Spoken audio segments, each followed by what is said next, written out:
Hello everyone, Chris Assis here, and today I am having a chat with Mariko Tanabe, a wonderful movement teacher, a beautiful dancer, a choreographer, and the founder of Esprit en Mouvement in Montreal. So I, I haven't known Mariko for a long time. It's probably a couple of years, but I've known body mind centering for around 10 years. And truthfully, when I first arrived to body mind centering, I had no idea what that was and the power that you can get from diving into it. And for at that point, it was just another cool thing to learn, and quickly I dismissed it as something that wasn't for me. Uh, which is it's funny because it's for everyone. The truth is, dancer or no dancer. So the years went by, and when I started feeling stuck with tango, even though I knew that there was something that I was missing, I took a class with Pablo Veron, another wonderful teacher and dancer. And at some point, he said, "Think about your atlas." And magically, it all just fell into place, and I knew exactly where I had to go. I had to go back to body mind centering, or dear, and body mind centering was there for me. And as they said, when the student is ready, the teacher will come. And Mariko was doing a workshop in a school in Toronto, so I signed up right away.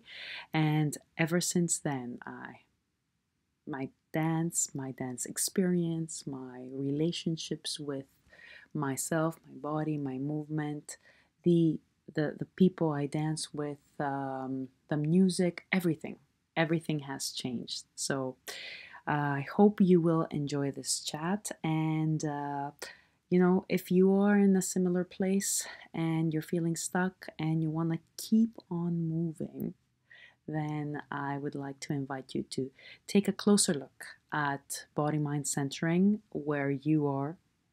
They have wonderful teachers around the world. If you are in Montreal, check out Esprit en Mouvement. You don't need to be a contemporary dancer, or you don't need to be a dancer at all. To be honest with you, to join their classes. And if you're in Toronto, check out Esther Meyer's yoga studio, because Mariko is coming in December. I'm gonna be there. I hope you're gonna be there as well. Enjoy. Hello, everyone. This is Chris Assis, and today with me I have Mariko Tanabe. It is a great pleasure to have this conversation and chat with you. And how about we do a little quick introduction? You can tell us all you want us to know about you. Oh my gosh. Well, what would you like to know? Okay, I did a quick research on our friend Google. Yeah. Okay. And I know that you've danced a lot in many places around the world, and now you're working in body mind centering, and you have a new school that's in Montreal. Um, how how is let's see, how is the life of, can I say, professional mover? Would you like that title, or is something? It's gone through so many changes over the years. I guess when I was younger, it was just, I want to be a dancer, like when I was a teenager. And I would go to take jazz classes, and I had no technique, but I really loved it and enjoyed it. But then I saw what real dancers look like on TV or whatever, and went, well, I don't look like that. So you have to realize this is going back to the late 60s, where there wasn't as much dance around in Canada. I grew up in Toronto. Mm-hmm. I lived there till I was 18. So then I was literally 20 some odd years old when I walked into a ballet class, and I went, oh my God, I can learn how to dance. And I would just spin around in jazz class with gusto, but I really had no technique, just kind of maybe a natural ability to a point. Mm-hmm. But so then I decided I wanted to be a ballerina. I loved. Yes. It almost felt like, those beautiful movements. I almost felt like I had done them. I already knew how to do them, even though my body needed training. But somehow the inner mechanics and the spirit of them felt like I had done them before. So I got into Ryerson, the Canadian College of Dance, when I was around 21 to become a ballet teacher with the Royal Academy of Dance Method. And I went to New York for the summer just to check it out. And yeah. Yes. And of course, I was floored when I walked into that time it was the Joffrey Ballet School in the Greenwich Village. And I saw 12-year-old ballet students that were, already doing point work and just so highly accomplished. But it was all really, really exciting. So now sorry, I'm interrupting I was just going to say I stuck with the ballet for a while, but I started to realize later that, like within about a year or so, that as much as I love the movement, the choreography didn't really speak to me. And eventually, when I started exploring contemporary dance, I first walked into the Martha Graham School. She was still alive at this time. It was spectacular to walk into her school, and it was just like such a temple. It had already, so I'm talking about 1980, 1981. And as soon as the teacher appears at the doors that open into the studio with the beautiful grand piano in every studio, everybody would just stand up. And Martha had been ill at that time, and I remember we were all just gabbing before class, fooling around, and then all of a sudden Martha appeared at the doorway, and everybody just jumped up. She said, "You can sit down, I'm not coming in." Oh dear. But she just hovered there. So anyway, I that's when I went, there's something artistically very exciting in this body of work. But again, I really had no technique. Even though I was learning ballet, the classes had 30, 40, 50 people. Yes. It wasn't a place to really go deep or precise or have much individual attention. So within a year of 3 classes a day and all the spirit in the world, I injured my knee, and so then I had to rethink everything. And I still wanted to dance, so I started making movements and choreographies that I could dance. You could do. Yeah, which I also started to really love. And that led me to meeting a former dancer with Eric Hawkins, named Carol Conway, who had a school. And I started showing work in her choreography showcases in the area that's now known as NoHo in New York. And so since she had been an Eric Hawkins dancer, I liked her classes, but I wanted more. So I went to the source, and one day I walked into the Eric Hawkins School of Dance, and wow, I heard the teacher teaching the class, I heard the voice, I heard the rhythm, I heard the embodiment, and I was thrilled. And I basically never left. I stayed there for 12 years. 12 years. Until I stayed until Eric died, and I stayed 1 year after he died, so that I could pass on my roles. And I knew I didn't want to take over the company. So there was a question about that at that point? Well, I had gone from being the baby to being the senior dancer. But throughout all those 12 years, I had a very long apprenticeship before I actually was able to perform, like 3.5 years, where I watched everything. I went to every rehearsal. If I could even fly myself out or jump in the back of a truck or something, I would accompany the make it there tours, because a lot of them were in North America, and I watched everything.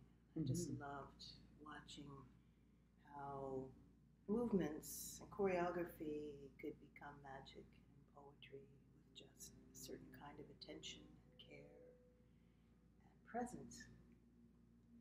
So so that was sort of my dance arc leading up to being a professional dancer, teacher at our school, choreographer, young choreographer in New York. That now I have all these all these questions that have come up. Let's start with Eric. I think it sounds like he's a special person. Yes, very special. And aside from our work and from his work that we can all see and we've heard about, or anyone can find on the internet, what was it though that made his mentorship made him that special person? What was the that one thing, or maybe more things that was like, yes, this is a person I want to follow? I mean, it wasn't necessarily him, it was Mhm. his work. Mm-hmm. So he had a company for already, I would say, close to 30 years by the time I walked in the doors in 1983. Mm-hmm. And like I said, I just felt there was this aesthetic and philosophical realm that was very coherent and very vivid, with which I resonated deeply. The sensitivity towards the body, a value in being present. Eric had moved away. He started with ballet. He danced with George Balanchine's first company, Ballet Caravan, and then he met Martha Graham, and then he danced with her for 12 years and also became her husband and partner, and also was responsible for setting up many wonderful artistic collaborations with different set designers and composers and things. Martha was already very rich in her own artistic resources. Yes. But Eric had a very strong and deep love and respect for her and for her artistry. So after Eric, I didn't realize it at the time, but in the 70s and 80s in New York, and even earlier, from after World War II, with Laban and movement analysis, and then slowly Barteniev work, and then Alexander technique, there were a lot of early somatic practice, early introduction of somatic practices happening in New York. Yes. Not just in New York, but in New York in the contemporary dance, there was a lot. And Eric was very much inspired by a lot of the original seminal people, such as Mabel Ellsworth Todd and Lulu Swigard, with the idea of ideokinesis, which is how you can change the body through imagery, or how you're imagining a movement, and how that can transform the body, and opening this whole palette of the potential for change and transformation, which is extremely exciting. It is extremely exciting. So Eric was always searching until the day he died. He was always coming into the studio like a child, like, how do you bring intensity to movement? How do you create that transmission with the public? He loved the idea of presence and live, so we only ever used live music being played, never recorded, because he felt like the dancers had to be listening, the musicians had to be listening to, even though they couldn't always see us if they were in an orchestra pit. Right. The conductor would be listening into the feeling of the room and everything, the lights, and the colors, and the sets, the sound, the rhythms. And it was a very exciting time. I mean, I'm not saying that being in a dance company in New York at that time, and a company that, almost every company in the world struggles financially on some level, but of course, and if you compare it down just to the actual quality of the dance, the work, it was spectacular. It almost felt like it healed my soul, because I could be myself, and something about the, how do I say this? The beingness that was so highly valued in his work, that it was something I really needed. And I also have to say that during those years, we had quite a few foreign students. I think a lot of the professional dance schools around the world, but in New York at that time, were able to survive by the attendance of many foreign students getting visas to come and train in New York. Aha. Oh, so not just outside from New York, outside from the country. There were a lot of Germans and Swiss people and French and from Spain and Italy and Brazil and Mexico. It's a big center. And from Greece.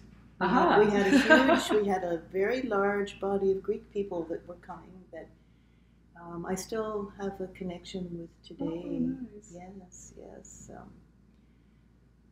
And of course, Jana D'Amato, my colleague from France, who's going to be teaching in my program, is from Greece as well, and she's starting a body mind centering program in Greece. Which is also exciting. It has been something, I feel that this has been, I didn't know all the backstory because I got into body mind centering completely by chance, I have to say, completely by chance. I wasn't even really looking for it. It was completely by chance. But it was that, and at the beginning, I didn't realize what the value of it was. So I didn't know all this backstory. I knew that it didn't just come out of nowhere. Just one person thought, hey, it would be cool to figure this out. It is a lot of work that has happened from many different people from different countries all over the world and different cultures coming together. And now we have the different schools of somatic dance, if we can put it that way, and then all the other schools doing the research and the work in that way. But so with that being said, it took me a long time to finally get things to click. It's like, oh yes, wait a second, I've done this something else, and suddenly that one word brought body mind centering back into my work. So, and that's when you did your workshop here in Toronto. It's like, oh, I'm signing up. That's it. So, one thing that I feel many people are looking for is that last thing that you said, that you could be yourself. You felt that you can just be in that place, not necessarily because of the space or maybe that was part of it as well, but because it allowed you, the whole environment allowed you to be. And I think that is something many people are looking for, and that's why we have all the cliches of dance like nobody's watching, and dance like it's the first time, and forget about the rules. And people are looking for that. But have you found a way to have we found a way to give that to them in a way? Well, it's pretty much what I've dedicated my life to. It's not exclusively for dancers, but for certain, I would say, when I think of all the suffering that I experienced within myself or my close circle to what I witness all around the world when I teach, I see that there's a lot of suffering. And suffering is also how we learn, but how can we move the process of dance to embrace who we are,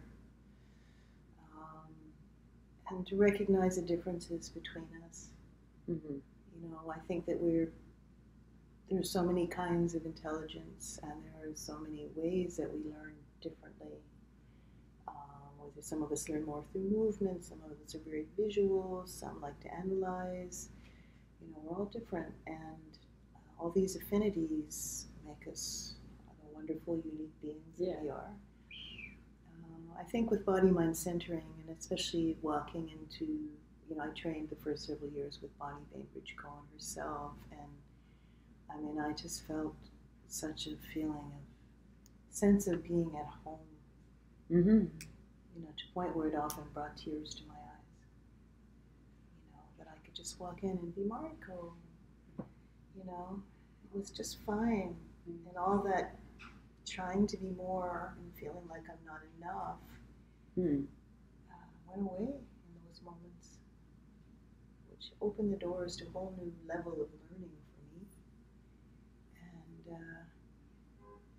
And, and I just think as well that with the pace of our lives, everything's gotten so fast, which I think people at the turn of the last century said the same thing. Oh, that speedy telephone, or oh my God, the radio is going to invade our homes, or television. Oh my God. But now everything is so fast, and yeah, how do we manage to stay present with that? Mm-hmm. And that is probably one of the reasons people are feeling they're not themselves. Maybe it's a feeling of not being present. You don't realize what is going on through you, around you, what's happening. So you can't really grasp the moment. It's almost maybe flying away. I think also I catch myself just totally tracking what I have to do next. Mm-hmm. And processing what I just did. And meanwhile, when I'm sitting there at that moment doing that, I'm not really where I am. I'm thinking about the past or the future. Or the future. I'm not saying that we don't have to do that to structure our lives, but like what's underneath all of that? Mm-hmm. Like who are we now? Who are we right in this moment? Because in a way, that's all there is. It's true, and it really feels that we're looking for moments when we are just here, just now. What happened an hour ago, does it matter? Can you change it right now? And it was interesting. I can't remember now exactly at which part of Bonnie's book is when she's saying that when you're dancing, you can't. She says it in a way, it's a paraphrase. It's not exactly how she says it in the book, but you can't change anything at that moment. You're dancing. At that moment, you're dancing. So be there, experience the movement, experience the moment. Don't try to super analyze of, what's happening here, what's happening there. I think that you might be referring to an article she wrote on the autonomic nervous system. And I think so. The role of the witness, mm-hmm. and then the just beingness. Yeah, exactly. There's a moment when the witness disappears, and you just dive into beingness in the moment. You're just there. Yeah. And it's an amazing. I don't know. It's a great. I think a great gift someone can give to you. Yeah. Are there any tools that we like?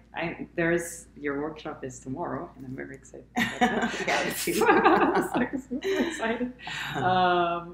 So, what are the tools that you have in your toolbox for not just this group, just any group?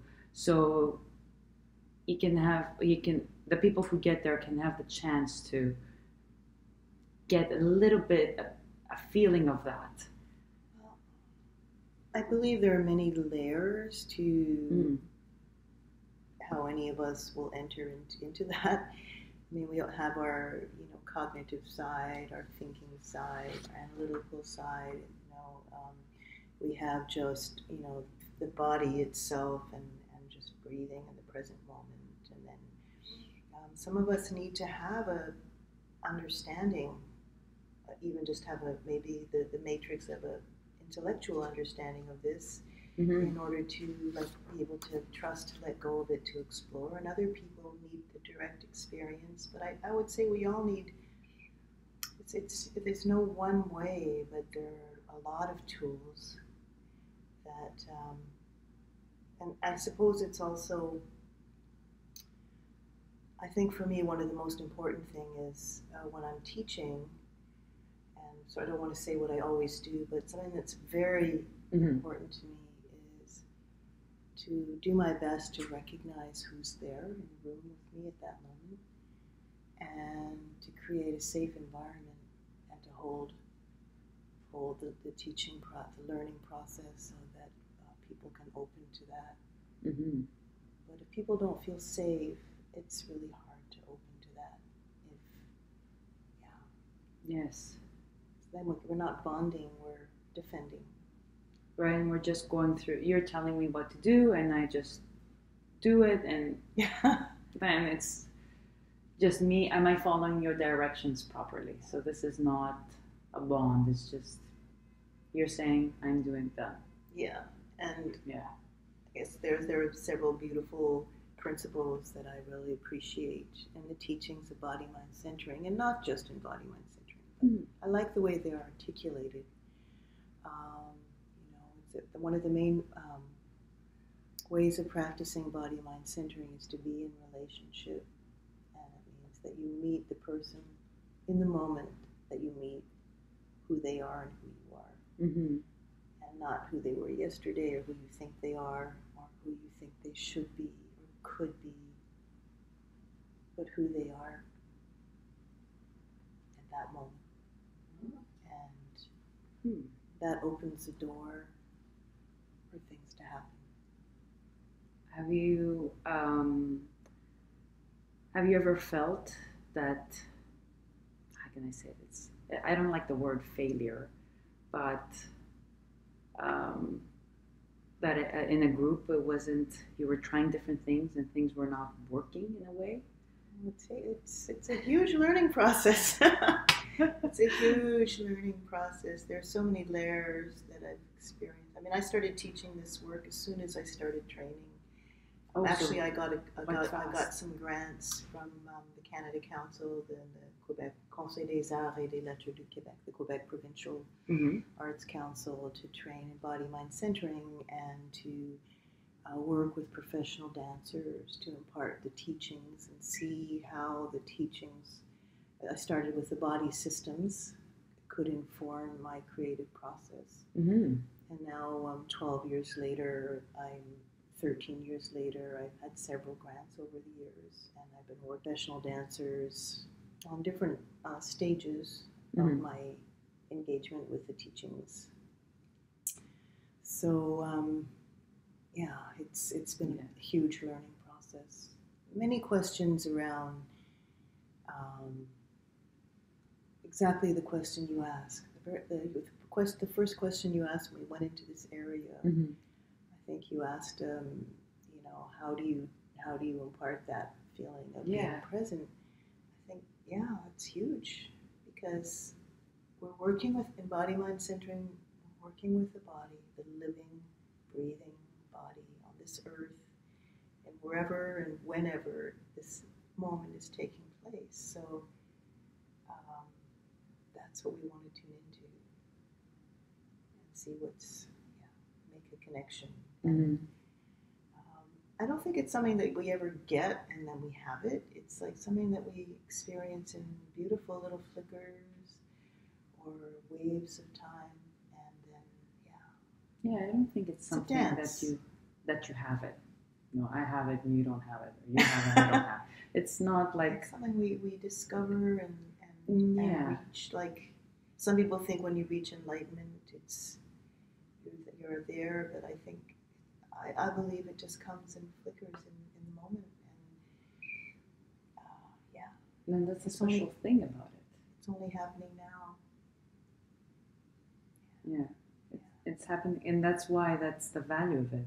The scarcity element that you don't just have it and you take it home. Hopefully you can take something home. But it's not necessary that I got it, that's it, done. It's a done deal. That's right. I remember when the first workshop we did together, and I have a thing about a noise. Okay. Not noise, but yes. Anyway, I don't know what it is. Maybe it's something neurological, possibly. But for a long time, singing was not something I'm comfortable doing. I feel very embarrassed to sing. So in singing, it's all the other categories that, of course, people do not consider singing. It's not even singing, but creating sound. So when we were at your workshop. I was like, and you were asking us to create sound, and I was like, oh dear, this is so difficult for me. But it was after a little while. I was like, you know what? I just allowed the sound other people were making to just take me with it, and slowly that it wasn't perfect, if we can ever use that word, but I was starting to feel more comfortable as the time went by. And I find maybe people do not have a similar like a difficulty with sound, but maybe it's difficult with touch or just a simple exactly sharing and relationship building, that they might feel intimidated, for example, or they might feel shame, or they might feel anything, or it might remind them something from way back when, and that is hurtful.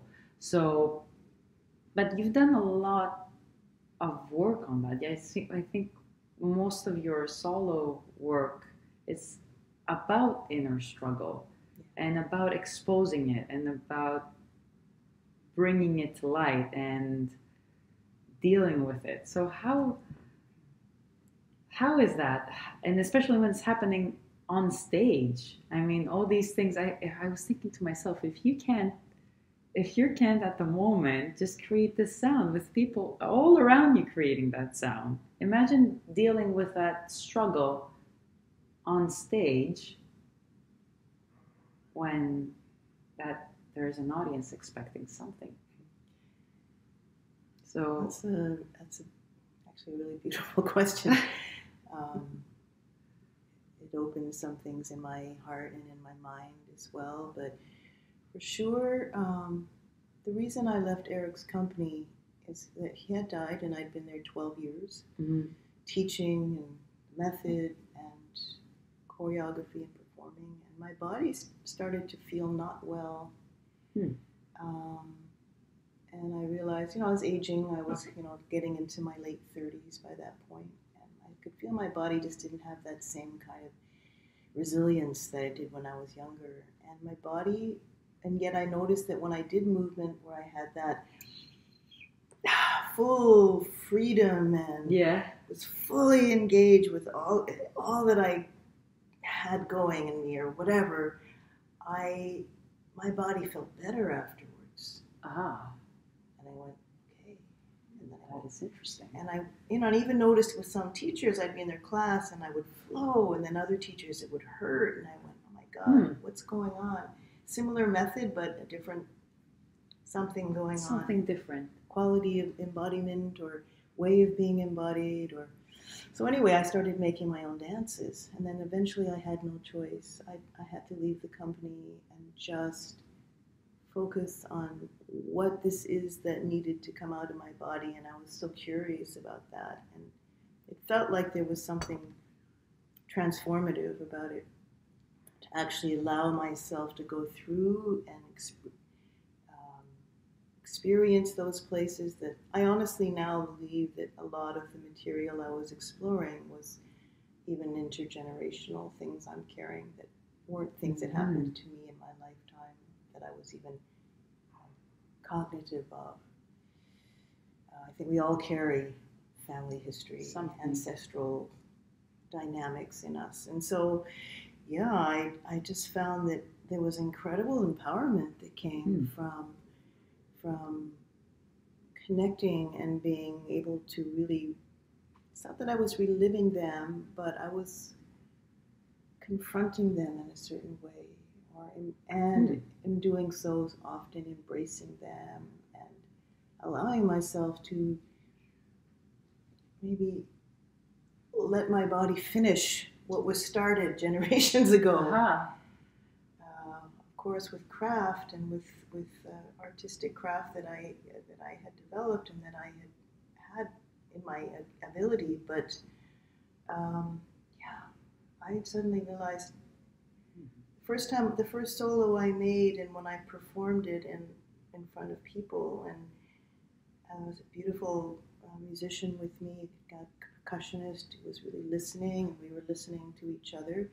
I remember I just walked off stage and I just started crying and crying and crying and crying and crying. And like the musician was like, "What's wrong?" And I was like, "No, you don't understand. I'm so full of joy." Like, so I felt like what I hoped, and which I think happened to some degree, was that if I could succeed in being able to transmit that on stage so that others could be inspired or receive an impulse for their own process, and that was my artistic goal for many years. Mm-hmm. And well, even seeing it on YouTube, it has a very empowering quality, but not with a bang, with a more, I'm trying to find a more like the proper word, a more grounding but very strong. You know, when you're feeling almost like an earthquake before it happens, something like that. So you see it, it's like, this is. So you have to see it. I think at least I had to see it many times, and to get a better sense of what it was. So I feel that, well, not 100% of the audience, but if being there, the audience would have a response to that. How did that transmit that to the stage, or maybe afterwards? Or I found that it was really enriched. It really only became real when I was able to share it with somebody else. Mm. And doing it in the theater gave me the ability to feel the people, but not to necessarily see them if it was in a traditional black box theater or something. But over the years, I felt fine performing in the studio and daylight and natural light or outside. And I think some people, some pieces were more successful than others. Some performances were more embodied than others. Right. But even if there was just a few people that would come and were moved, then that was enough for me. Yeah. They do say even if you can make one difference in one person is important. Yeah. It took me many, many, many years to learn how to carry that and all that comes with the touring and the producing and the creation, the performing and the training and preparing myself. And I think that's what got me interested finally in going to work with Body Mind Centering and Bonnie Bainbridge Cohen. I don't know if you've made this connection, but Bonnie Bainbridge Cohen was at the Eric Hawkins studio about 15 years before me.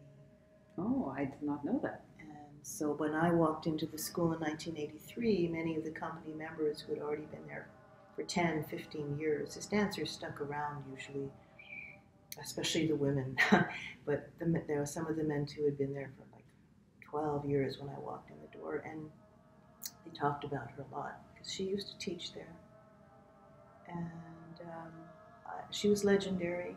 And during the 80s, I noticed a lot of the students from our school would go off for the summer and come back in the fall and look transformed and radiant, and full and very comfortable, juicy in their bodies, Yeah. And I go, "What have you been doing?" So I was working with Bonnie Bainbridge Cohen all summer. Wow.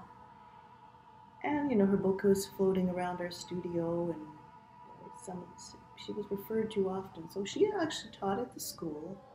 I finally met her in 2002 at a legacy forum for the Eric Hawkins work and his life and his life's work. And I talked to her, and I was telling her what I was seeking so desperately: how to go further, how to be consistent, how can I develop my craft. I knew what I was looking for. I just felt like I just had this feeling. So anyway, I decided to go work with her. But at that legacy forum, I'll just repeat, just add that several of the seminal group of her first like the teachers and practitioners also were students and people who had really devoted a lot of their time to learn and share in the Eric Hawkins dance. Well, Bonnie, I videoed it, and every time I watch it, I cry. But she talks about her path, and she was in New York, and she was exploring. She was an occupational therapist. She was teaching dance at Hunter College in New York. And one of her friends was studying with Eric, said, "You got to come check this out." And she said when she saw this man dancing, and he was probably just a little bit younger than me at that time, in his 50s, and we danced with sensuality and openness of feeling bare legs, just in a leotard, if you can imagine. She said when she watched him dancing, she was blown away. She said she felt like she was watching pure spirit dancing. And she wanted to learn how to do that. And so she dove right in, and she's trained, and she started taking company class. And a big part of this movement was about feeling lightness, but also presence. And not to be willful, but to control the movement. To discover the movements and to not force the body, and that a big important aspect was finding the effortlessness and the inevitability in any dance movement that we would do. So Bonnie watched Eric doing it, but he was teaching it to the company or potential company members, but I'd say we didn't all get it the same way, or we didn't always have it. It would come and go, and yet we had a job. We had to perform this work, and we were carrying a lot. So basically, what she said is that she recognized that not all of people were doing it, and she wanted to understand what that was. Like, how can a person transmit that? What is that? Yes. Because it was like masculine, there was a prowess, and yet it was so sensitive and so present, not willful or something, but powerful. So basically, she decided she couldn't stay, because if she wanted to dance in the company, which she really did, she would have to step up to the plate and get the job done, so to speak. And she cried when she spoke about it. She left. She devoted her life to exploring this element of human consciousness, human movement, spirit, emotion, and really went to town and dove into all of the body system work and learned, going into how we develop as human beings, as babies and embryos and fetus. In great detail. Great detail, yeah. So.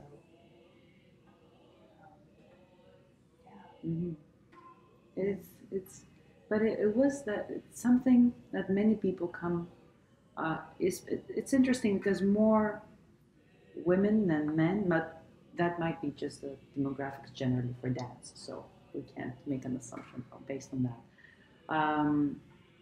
I've had, and me myself, that's how I got back to studying body mind centering. When we're dancing, because we're more in tango, it's a social dance. But the thing is, that's exactly, you see that very thing exactly as well.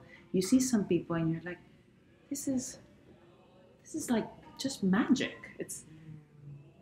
You look at them dance and, you have your checklist. They're not doing anything fancy. They're not doing crazy stuff. They're just, but their presence and the effortlessness of the movement and how it just all flows.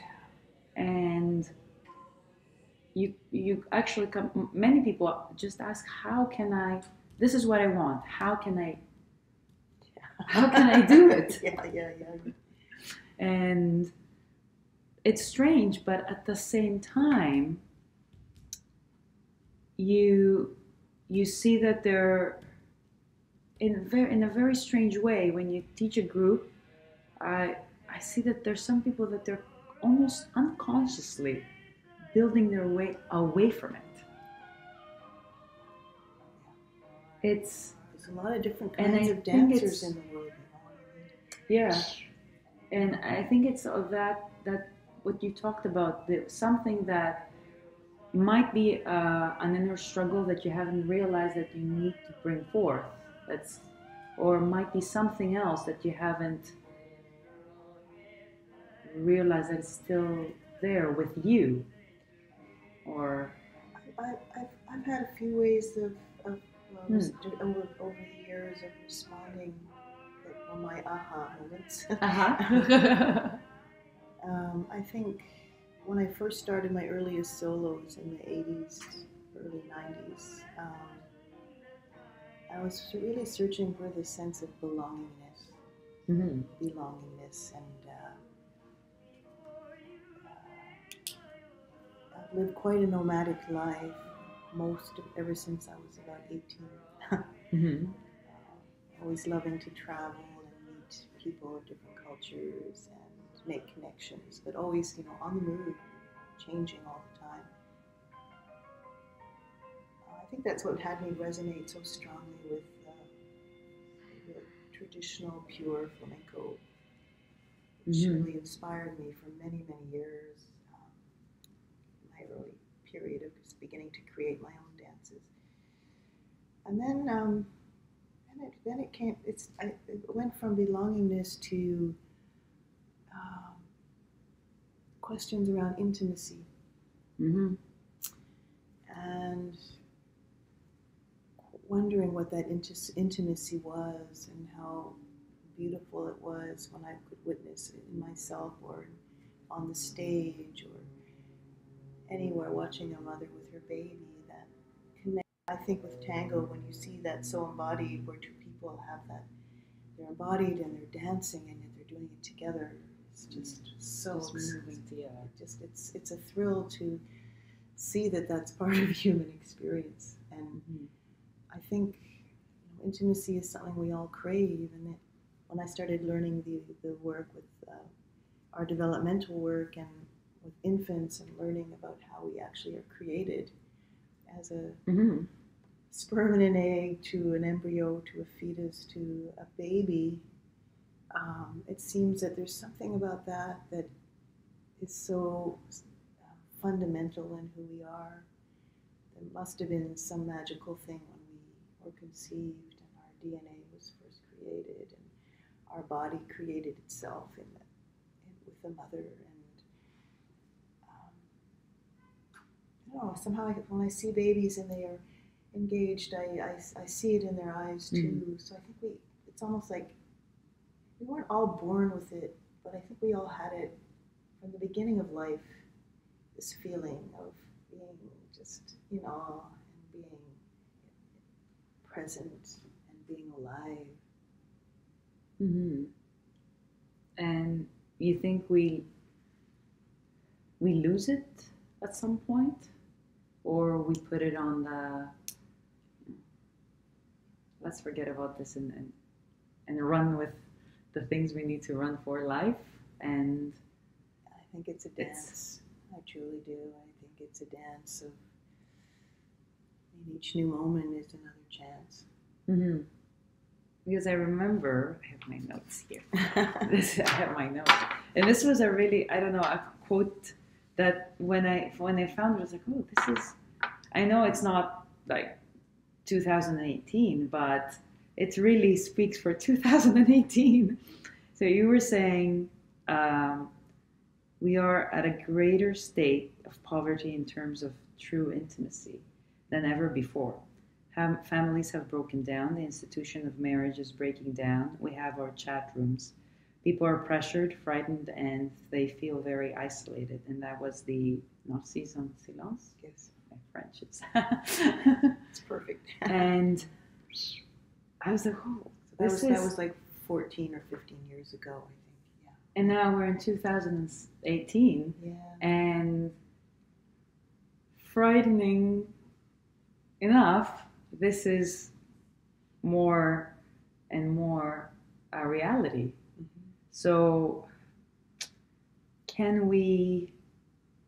Do you feel that through dance people can find a healing to that? Can they almost, if they try, can they reverse that? Yeah. I don't know about reverse, but I would say transform it. Transform it. Mm-hmm. Yeah. Yeah. It just gives it a word. Yes. But yes. Yes. I think that they can experience it, but I think the first step is someone just has to want to. I think people can do it also in a yoga class, meditation sometimes. We all come with our own matrix in our own selves and all the field of where we've come from and what's around us. And so we might all need something different. Right. For me, I just love the expressive quality of dancing. Mm-hmm. I need it really badly. It's almost like if I don't let the expressive energy find a way to manifest itself, it turns against me. I just need to keep it flowing in my life. Mm-hmm. And tomorrow, when we work on the circulatory system, we're going to be working with our blood. And yes, that's something that I've really been finding is that how do we connect, and how do we flow, and how do we keep our circulation in all levels of the word. I think that's also moving. It's also moving, exactly, but in a much more internal way. And correct me if I'm wrong. Can we find a rhythm based on that? You know how many people are always looking for it. It's strange. It depends what type of dance I think you teach, but in many dances I think that must be correct. When people are waiting for when to start, and either like in salsa classes they would have the teacher say 1 2 3 5 6 7 1 2 3 5 6 7. So then the teacher doesn't exist when you go out social dancing, and suddenly your body almost can't move, can't follow the music. And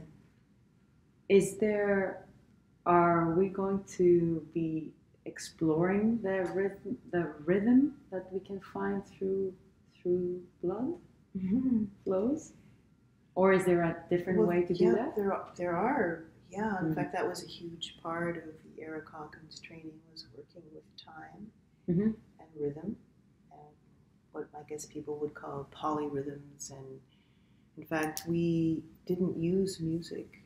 The teachers at all counted and sang out the counts. This was a very strong. It sounds crazy these days, especially with the easy access to music we have all the time, recorded music. But yeah, no. We could have live music, but of course that wasn't always possible. So yeah, class would start and I would go and 1, and 2. So my voice would be transmitting lots of layers of the actual movement, not just the beat, but the whether it's a swing or it's a pulse, and the dynamic, whether it's soft, whether it's internal, whether it's piercing. Where the subtle accents are in the phrase of the movement. We were all trained. We weren't allowed to. Nobody could really be in the company until they'd really mastered a certain level of skill with understanding pulse and subdivisions and able to sustain that and hear it. So yeah, you can learn it. All right, there is hope. Yes, not only can you learn it, but it is a very fabulous thing to know. It sounds very exciting, and it sounds... Yeah, it was developed with Eric. So before when we did choreography, we would have to actually go in. And not all of us were great at reading scores, but we had to be able to listen to the original music that was created and played by our orchestra. And we were listening for these cues, and some of them were very obscure.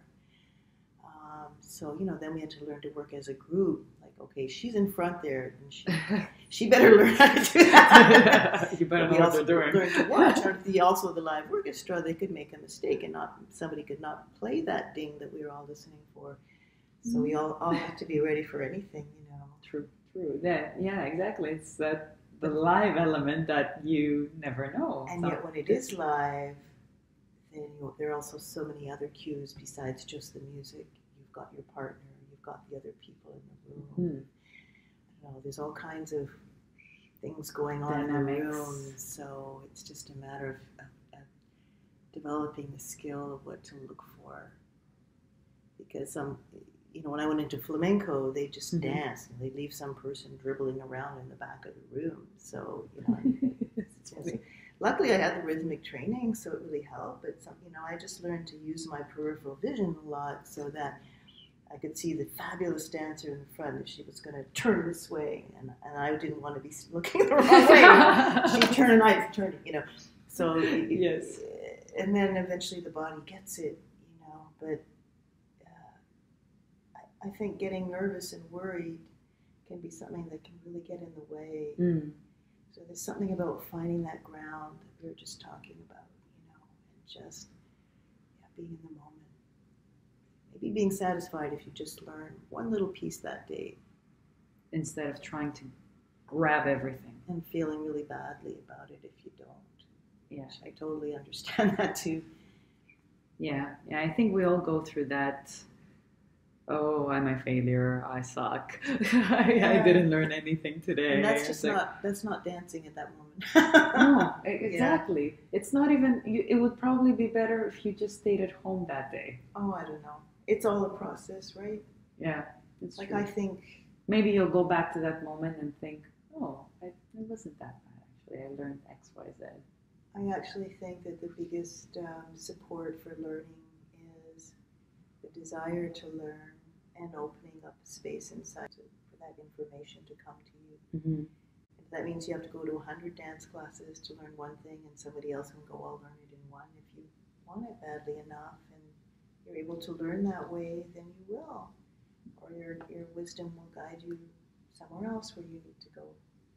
Mm-hmm. But you have to try. I think that's what you... I like the word engage. Engage into maybe different things, or maybe just one thing, but fully engage. Yeah. Mm-hmm. Yeah, and then you'll get cues for what to do next, I mean, that's what I've experienced. And, everybody told me, don't go to New York, it's terrible there, and you're too old now, and you'll never be a professional dancer, all kinds of things like that. And I'm just glad that I somehow... You didn't take their advice. I mean, maybe I did some, but I just knew I wanted to do it so badly. You want to go for it. It's like what you're doing now. Yeah. I'm sure a lot of people dream of doing that too. Possibly. Yeah. I guess. Maybe. Yeah. And think about, I wish I had that skill, or what she's doing is really important. I love it. I wish I could do that. Or but it's the same. It's exactly what you said it needs to be that the moment when you feel that it's the right moment, you need to go for it. And I don't know how to explain that to people. I can't tell you after 10 classes you have to go and do that, because it's exactly what you said. You discover maybe this one little thing suddenly brings something to your mind, and you say, oh, then I think I should go and explore that thing now. And you go and you do that, and then you go back to the first thing, and it's a completely new experience because you have all the details of the other thing that you did. Mm-hmm. But you can't there's no proper, strategy plan for it. No. That's the thing. No. And I think that's responsibility, or that's where each of us, every moment just takes our place. Mm-hmm.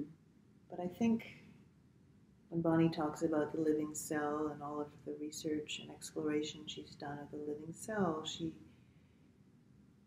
said, what is the quality or the energy of the living cell? And she said, it's love, like a loving presence. Not emotional love, and I think there's just something about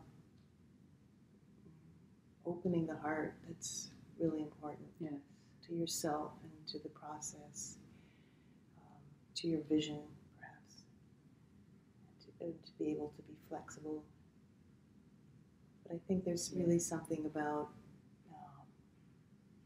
the heart is one of the most powerful parts of us, in terms of being able to guide us and to give us strength to heal and to inform us. And the heart, if the heart is there, there's a good chance that something's going to happen. It's going to bring you something that you're looking for. Yeah, I think. Yeah,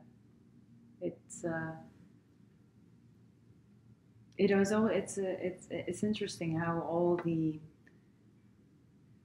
all the different forms of movement in a way refer to that. If we don't look at the form itself, but you look behind the form, what is it? What it is that this person is trying to communicate with you, then you see that they're all talking about that element in different ways. Maybe, I don't know, martial arts is more in a more powerful, more courageous sort of way, and then in yoga is more of a flexibility, of an openness, and then in dance you can probably have both. It depends what you're exploring at the moment, and then all the many different things. Did you, having the experience of different dances, and I know that you've done quite a few, which is amazing. Could you possibly connect the dots aside from? I can't find it now. I have it here. I know. Oh, there we go. So Japanese dancing, flamenco, Middle Eastern dance, experimental theater, Alexander technique, yoga, and Buto. Am I saying Buto dancing? Buto dancing. I'm saying it correctly. And along with your work with Eric and Bonnie,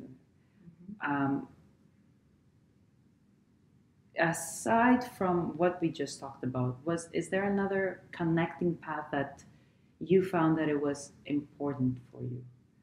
Each one of those things was, just satisfying a tremendous need I had, and curiosity. Because I'm a third generation Japanese Canadian, and I was born 12 years after the World War II ended. So that was not so long after the internment of the Japanese Canadians during World War II. So there's a lot of difficulty and tension around being Japanese in our I grew up in Don Mills. I think we were pretty much one of the only Japanese families, in our area of my neighborhood. The community, let's put it that way. Yeah, and there was no sense of identity at that point. So when I got older, I felt like I'd really missed something. Something was. Yeah, and then one day I studied Japanese dancing in Japan, and I joined this workshop. And when I went to Japan for the first time and did these movements, I felt like through the body language, there was a huge amount of information there that connected me. It was a very beautiful, moving experience. Jumped to flamenco a few years later. Well, Eric was a mature man who loved the classics. He studied classics at Harvard, and very formal, even though he was still Eric Hawkins. But, you know, I was a young woman in her 30s full of passion, and again, this feeling of belongingness. Flamenco just gave me that. It gave me that sense of, you know, Hawkins and Zen by the day, and night passion and fire, and just so much passion, so sensual, and yet so the power that came from the discipline inside of it as well, with the rhythms and structures and the listening. Experimental theater, again, it was to find a little bit of that wildness. The Alexander technique was the first somatic practice I started. You started with? Yeah, although I did study ideokinesis as well in New York City. So I started to learn about how you could change the body. I wanted to find that lightness and effortlessness. I wanted to last. And then finally, it just seemed the only arena that was going to really give me the chance to explore for many, many years was to create my own work. So, as you went through these transitions, and I think that would probably be even going back, reconnecting to your roots, and then actually sharing it, because you did share it with us, that experience in our previous workshop. There must be some times that there is some overwhelm or some unfocusing moments. Is there something that you do? Now we're going a little bit more, maybe a little bit off dancing. Maybe you don't dance when you're feeling overwhelmed, or you do something else. I guess I always ask the question, you know, what if I'm suffering now? What is it that I am being asked to pay attention to, or learn, or cultivate, or perhaps process further, make peace with? Am I on the right path? Do I think this is the right path? And if I do, then I'll pursue that. One day Bonnie was showing us something, and she just was blowing us all away, and one of her teachers said, "Bonnie, I want to know what you know." And she said, "Well, if you want to know what I know, darling." No, she didn't say. She never said darling. She just said, "If you want," felt like it, but she said, "If you want to know what I know, then you would also have to take on my suffering." And she often tells us, you know, don't waste your suffering. And she does. For some reason, I think I see the phrase in the book. Yeah, don't waste your suffering. Don't waste your suffering, yes. So, yeah. So you try to get that right at that moment to see what's going on. Yeah, and, you know, decide, is this something that I want to keep taking on? Is this the right direction? And if it feels right, then just continue to explore. Maybe it's just fear, and after you go past this phase, I just feel like each time you take a step forward or a step, you know, the next step. The next step. Yeah, that sometimes life asks us to maybe clean up some unresolved things, or develop some skills that we're going to need for that next step. Yeah, I guess it's like a developmental thing. Has this helped you with Esprit en Mouvement? Esprit en Mouvement. Spirit in motion. Spirit in motion. It was a huge step to decide to take on offering the licensed body-mind centering training program in Canada. And yet I knew I wanted to do it without thinking. I just knew I wanted to do it really early on when I started doing body-mind centering. And it's full of challenges, and it's a lot of work, and there's been moments of struggle as well, but I really wanted to see what it would be like to teach body-mind centering beyond the workshop format, which I love. But it seemed like the next step would be to work with a group of people, whether it's just a course, 5, 6, 7 days where we're all committed to being there together, Mm-hmm. and to go through a more deeper and a longer process together, and offers other things to happen, perhaps.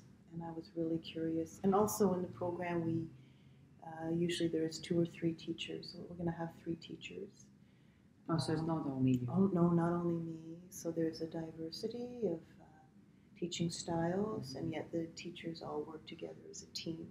Well, of course. So we're working to support the educational process of the people who attend. And I wanted that experience. Mm-hmm. I just kind of wanted to go all the way with the work. Yeah, it feels that it was the next step to take. And yet in parallel with that, I still continue my own practice and my own ongoing research with the work, Mm-hmm.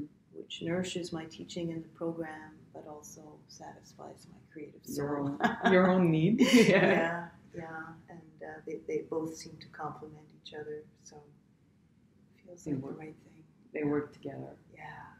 Mm-hmm. So one last question, more Sure. fun question. Sure. More, if you had one big, say you have your own space, you're in Montreal, and right outside you could put one phrase for everyone to see, what would that be? Oh, I've been meditating on this for a long time, Mm. for, how do you talk about body-mind centering to people who have no idea or have no experience with it, or I don't know. It's a really great question. On my web and some of the flyers and on my website, Esprit en Mouvement website, I've ventured to say, join us in this life-changing experience. But I don't know. That's something that'll be my meditation probably for the next 20 years. I'm open to suggestions. And it's really a space for learning and for sharing and for developing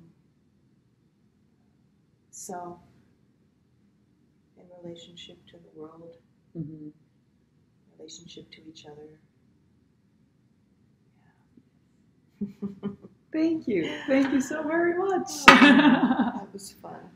Yes, I hope so. Yeah.